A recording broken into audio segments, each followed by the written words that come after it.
Alors d'abord, je voudrais dire mes remerciements à l'Académie de médecine et à la fondation de l'Académie de médecine d'avoir eu la gentillesse de m'inviter à ce forum. Je voudrais dire à quel point je suis heureux et fier de découvrir l'Inde pour la première fois, qui est un pays fascinant et qui dégage beaucoup d'énergie. Alors, merci de m'avoir demandé de traiter un sujet, mais je ne vous dis pas merci pour l'intitulé du sujet qui m'a paru extrêmement difficile à traiter en 15 minutes. Puisque parler des innovations en médecine depuis les centres de simulation jusqu'à la e-santé, c'est quand même quelque chose d'un petit peu compliqué. Alors, effectivement, donc moi je suis chirurgien et professeur d'anatomie chirurgie générale. Donc j'ai décidé de vous parler des progrès dans le domaine de la médecine qui concernent plus mon champ d'action. Alors dans le domaine de la santé, il est bien sûr évident d'arrêter le progrès, même si ce progrès bouleverse nos façons de travailler et même si ce progrès crée des inégalités. Dans tous les cas, de tout temps, la technologie a gagné. C'est un peu enfoncer des portes ouvertes que de dire ça. On doit donc être optimiste et enthousiaste, mais il faut quand même rester prudent afin de ne pas oublier, ça a été évoqué ce matin, les fondamentaux de l'art de soigner et de l'art d'enseigner, parce que soigner et enseigner, ce ne sont pas que des sciences, ce sont surtout des arts. En particulier, il faut veiller, malgré cette technologie, à ne pas perturber les relations entre médecins et patients et médecins et étudiants. Alors en réfléchissant un petit peu, on peut évoquer 4 conséquences au progrès en médecine. Des conséquences scientifiques, en général c'est l'amélioration de la morbidité et de la mortalité, des conséquences économiques qui peuvent être dans les deux sens, soit dans le sens négatif, c'est-à-dire l'augmentation des coûts de la santé, mais dans le sens positif également avec des développements économiques, des conséquences pédagogiques, en particulier vis-à-vis des professionnels de santé, mais également des patients, et le progrès entraîne aussi des conséquences éthiques. Alors, traiter en 15 minutes l'ensemble des innovations en médecine, incluant la pédagogie, ce n'est pas possible. Surtout que ces innovations touchent tous les secteurs de la médecine, depuis le diagnostic, en passant par le traitement, le suivi,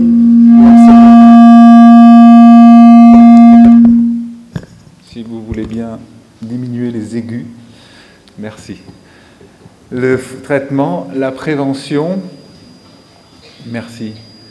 Dans chaque pan de la médecine, le diagnostic par exemple, l'imagerie, la fusion numérique, la génétique, le séquençage, dans le domaine du traitement, les robots, les bioimplants, dans le domaine du suivi, dans chaque temps médical, on observe des innovations majeures et il n'est pas question pour moi de vous les décrire tous, ce serait rébarbatif et inutile. Je vous en cite que quelques-uns qui ont fait la fierté, qui font la fierté de la France en particulier.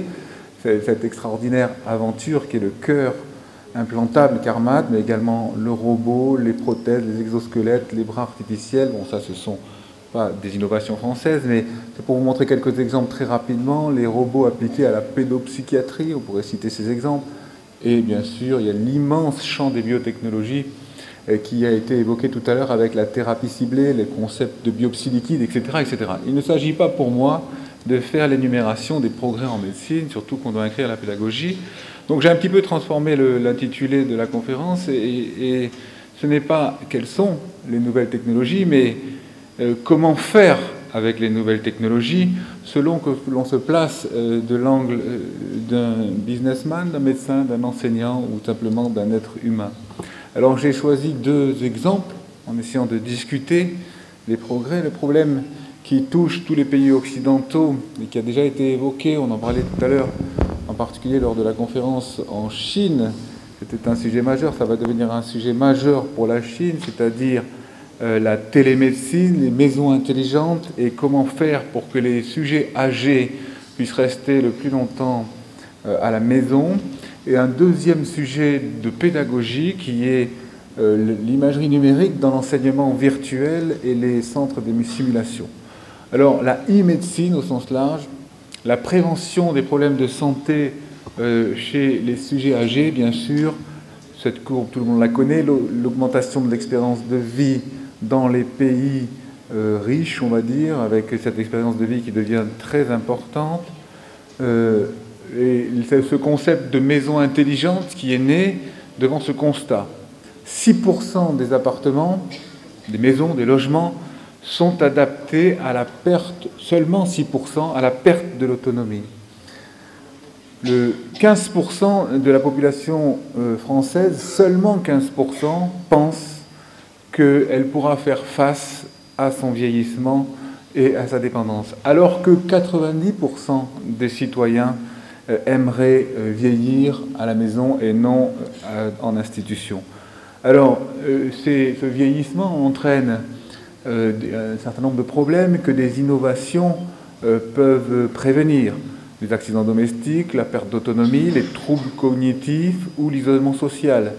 Alors, en innovant dans le domaine de la sécurisation des maisons, dans le domaine de détection des chutes ou des constantes, en stimulant de façon importante les sujets âgés, en améliorant la communication, on peut bien sûr diminuer l'hospitalisation, l'institutionnalisation, les efforts des aidants et les coûts socio-économiques. Alors on invente des appartements fonctionnels pour les sujets âgés. Il y a des technologies dites passives et des technologies dites actives. Vous connaissez, vous avez sûrement déjà vu ces concepts de maisons intelligentes avec des détecteurs pour ouvrir les portes, des lumières automatiques, des détecteurs de chute et surtout, au travers de la téléphonie mobile, des détecteurs de constantes numériques, c'est ce qu'on appelle la domotique, la télémédecine avec les consultations via des tablettes, avec les communications, le monitorage en permanence des constantes et même les compagnons robots, les assistances robotiques, etc., etc.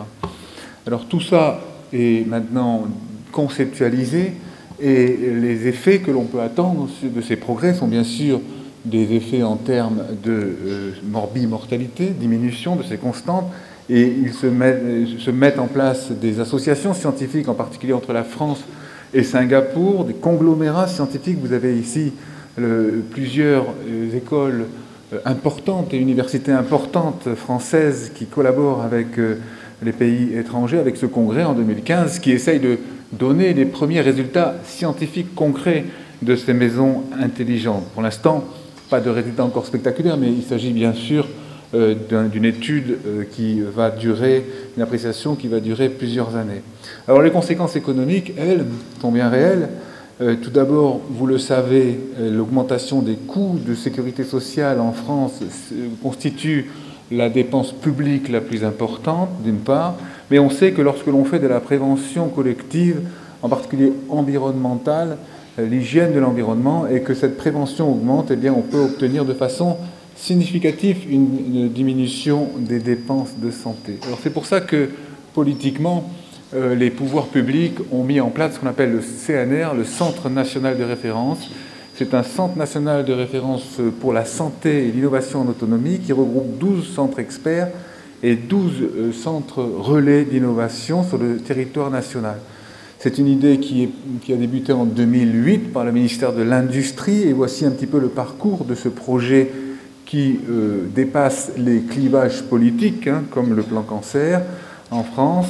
Alors, un réseau s'est mis en place avec 4 centres experts, le projet Vivre chez soi, avec 300 acteurs de santé. En 2011, on a eu l'Union européenne qui s'est intéressée. Un partenariat a été mis en place avec le centre d'expertise de la construction immobilière, puis des réalisations avec un premier appel à projet en début 2012, avec un deuxième appel à projet fin 2012, une première convention nationale. 20 nouvelles structures ont joint ce centre national de référence. En 2012, changement politique, mais comme pour le plan cancer, poursuite de cette notion et de ce développement qu'on appelle la silver economy, c'est-à-dire l'économie que peut rapporter le vieillissement de la santé. Alors, tout cela est en cours d'évaluation et très probablement qu'on va observer une diminution des coûts de soins et une augmentation une diminution de la mortalité et de la morbidité. Alors, sur le plan pédagogique, cela a des conséquences parce que ni les soignants ni les médecins ne sont au fait de ces technologies qui avancent très vite. C'est pour ça que dans mon institution hospitalière, vous avez ici le centre hospitalier universitaire, c'est créé tout au contact du CHU, un bâtiment dédié à cette innovation qu'on appelle le Living Lab Nice University. C'est un laboratoire entier qui a pour objectif de faire déjà une démonstration à la population pour que la population soit informée de ce qu'elle peut attendre de ce genre de démarche, avec des classes d'enseignement non seulement pour les futurs sujets âgés, mais aussi pour les aidants, avec des appartements modèles et des classes. C'est un projet qui est porté par l'ensemble de la région de Nice, Côte d'Azur, avec des programmes qui intéressent donc les soignants, les futures personnes âgées, mais également avec un projet économique derrière et l'ambition de créer 20 ou 30 start-up dans la région jusqu'en 2022, avec des prévisions de 14 000 nouveaux emplois dans ce domaine de la silver economy. Donc voilà le premier sujet, et je terminerai ce sujet avant de passer aux nouvelles technologies en pédagogie, en n'oubliant pas les aspects psychologiques de ces nouvelles technologies. En effet, si la domotique et la robotisation des soins et cette médecine à distance peut nous faire espérer beaucoup de progrès, il va peut-être se créer un isolement accru des sujets âgés qui ne vont avoir comme interface que leur matériel électronique, et il faudra que les études scientifiques apprécient aussi l'impact psychologique de cette dématérialisation de l'apport social et médical et paramédical, parce que peut-être que l'apport humain, comme il a été dit et souligné de façon importante tout à l'heure, a une importance majeure. Alors dans le domaine de l'enseignement, deuxième exemple, comme je vous le disais, quelles sont les innovations? Alors, il y en a plusieurs, et je vais prendre l'exemple de l'anatomie et de l'anatomie chirurgicale, c'est-à-dire de la simulation chirurgicale, pour essayer de vous relater quels sont les progrès. Alors, on peut d'ores et déjà parler de l'anatomie virtuelle holographique, qui consiste à avoir, grâce à des capteurs spéciaux, une imagerie en 3D. Vous avez ici un film où on peut imaginer que les livres disparaîtront des universités. Des très grandes entreprises numériques s'intéressent évidemment à développer ces programmes, et on peut penser que la médecine virtuelle 3D permettra de réduire la nécessité de cadavres dans les écoles de médecine où on pratique la dissection anatomique, qu'une fois équipé de ces lunettes du futur, on pourra bien sûr avoir une étude extrêmement précise en 3 dimensions, comme le montrent ces images extrêmement spectaculaires qui permettront l'enseignement des bases de la médecine de façon très probablement très efficace. On a déjà, l'holographie n'est pas encore tout à fait disponible sur le marché, mais on a déjà des tables de dissection numérique qui existent et qui peuvent être vendues depuis cette année. Vous avez ici l'exemple d'une dissection numérique d'un matériel qui a été inventé à Stanford. Alors quand on compare bien sûr avec la dissection normale, on voit que ce n'est pas du tout la même chose. La dissection normale d'un cadavre au niveau du pli de laine, c'est à l'ancienne avec des gestes chirurgicaux, alors que la dissection numérique, elle, a pour objectif de faire des coupes directement en mimant l'incision réelle, en faisant une incision virtuelle. Alors la question est, est-ce que l'anatomie virtuelle a toujours besoin, est-ce qu'on a toujours besoin des matériels classiques de l'anatomie pour faire de l'enseignement, ou alors, plus exactement, est-ce que ces nouveaux outils sont plus efficaces que les livres et la dissection qui existent depuis des siècles? C'est ça la question qu'il faut se poser. Alors, un petit rappel de neuroanatomie fonctionnelle pour dire qu'il y a 2 types de mémoire, de façon très schématique. Une mémoire dite déclarative. Mon vélo était rouge, la couleur rouge du premier vélo quand j'ai appris le vélo à l'âge de 4 ans, ça c'est la mémoire déclarative. Et puis il y a la mémoire procédurale l'apprentissage même du mouvement du vélo. Ce n'est pas du tout les mêmes chemins neurologiques. Vous avez ici, en résumé à l'extrême, le circuit de Papez qui intègre la mémoire déclarative et la mémoire procédurale qui sont des boucles cortico-strio, corticales.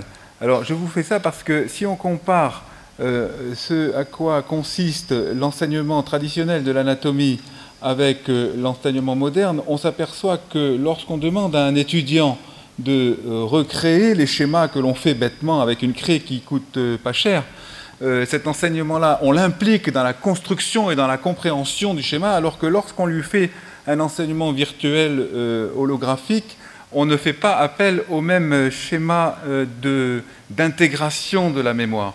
Et donc la question qu'il faut se poser sur ces nouvelles technologie, c'est est-ce qu'un mot ou un schéma ne vaut pas mieux que des milliards d'images, hein, et est-ce que même les milliards d'images numériques extrêmement impressionnantes ne perturbent pas le processus d'apprentissage, puisque les coupes, c'est ce qui vient après l'apprentissage de la description. Donc les enseignants doivent appréhender ces nouvelles technologies, mais se poser toujours la question des fondamentaux de qu'est-ce qu'apprendre, hein, et il ne faut pas que le cours devienne un spectacle, même si la part émotionnelle du cours est extrêmement importante, mais il ne faut pas se tromper de spectacle. Il faut qu'il y ait des outils qui servent aussi bien dans l'enseignement des bases, comme je viens de le dire, mais également dans la simulation. Alors, les centres de simulation ont poussé ces 10 dernières années en France, il y en a à peu près un dans chaque faculté. Maintenant, bien sûr, c'est basé sur un problème éthique, ne jamais s'entraîner pour la première fois sur le patient. Il s'agit, et les patients sont rassurés de savoir que les jeunes chirurgiens ne font pas pour la première fois une expérience chirurgicale sur eux. C'est donc entre l'acquisition des bases des connaissances et l'expérience clinique que l'on peut intégrer ce processus d'apprentissage par simulation.